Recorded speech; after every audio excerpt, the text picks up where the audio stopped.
Petite question de langue vernaculaire pour tester un peu à quel point vous connaissez les langues. Si je vous dis dolé, ça veut dire quoi?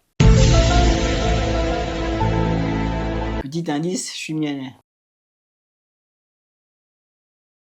Voilà, vous avez trouvé, c'est la monnaie. Et si je parle de ça parce qu'aujourd'hui, on va s'intéresser à une entreprise de fintech qui a floppé il y a une dizaine d'années. C'était Idolé pour monnaie électronique. Malin, non? Et quand on vous dit que les Gabonais ont du génie, même dans la tech, c'est pas pour rien. Cette startup avait tout pour devenir le Wave local. Et pourquoi je préfère prendre l'exemple de Wave et pas une autre success story à la Silicon Valley et tout? Parce que même si la boîte est américaine à la base, elle reste une fintech africaine qui a prouvé qu'on pouvait réussir sur le marché du mobile banking sans être soit dans les telcos ou être une banque déjà établie. Fait intéressant, Wave n'a pas cartonné aux États-Unis, mais bien au Sénégal à partir de 2018. Alors que 5 ans plus tôt, en 2013, Ernest et Wellio avaient déjà cette vision avec Idolé Cash. Ils voulaient faire un porte-monnaie électronique simple, culturel et local.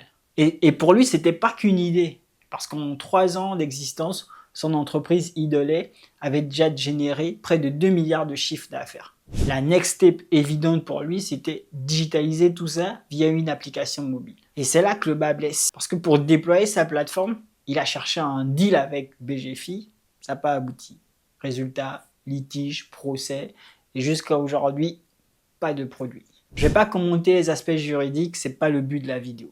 Le vrai sujet ici que j'aimerais aborder, c'est l'exécution et la résilience dans des projets. En réalité, l'entrepreneur avait une avance incroyable sur son temps. Mais au lieu de trouver un moyen de contourner ça, de lancer même une appli simple, une sorte de MVP, il a attendu.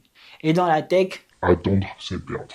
Il aurait pu choisir une autre voie. Prenons l'histoire de Blogger, l'ancêtre de WordPress. Google rachète la boîte et pousse son fondateur Evan Williams à vendre. Mais au lieu de s'arrêter là, il reste résilient, il pivote, il exécute mieux et derrière, c'est lui qui crée Twitter, qu'on connaît sous le nom de X. La leçon est celle-là. Au lieu de s'enliser parfois dans des batailles juridiques qui peuvent durer, il vaut mieux lancer vite, même une V1 simple, et l'améliorer ensuite. La première version de Jamo en 2015 n'avait rien à voir avec la pépite que connaissent les Ivoiriens aujourd'hui. Et l'histoire nous donne encore plein d'autres exemples comme cela. Peut-être que vous ne le savez pas, mais quand Elon Musk se fait éjecter de PayPal, il ne se lance pas dans une guerre contre ses anciens partenaires. Il rebondit, se reconstruit, lance Tesla et SpaceX, et ironie du sort, quelques années plus tard, c'est bien l'argent de PayPal qui sauve SpaceX de la faillite. Ces exemples montrent bien que la résilience est une qualité clé dans un projet tech.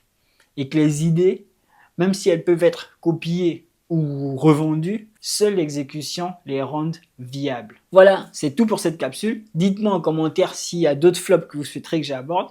Et nous, on se donne rendez-vous la semaine prochaine.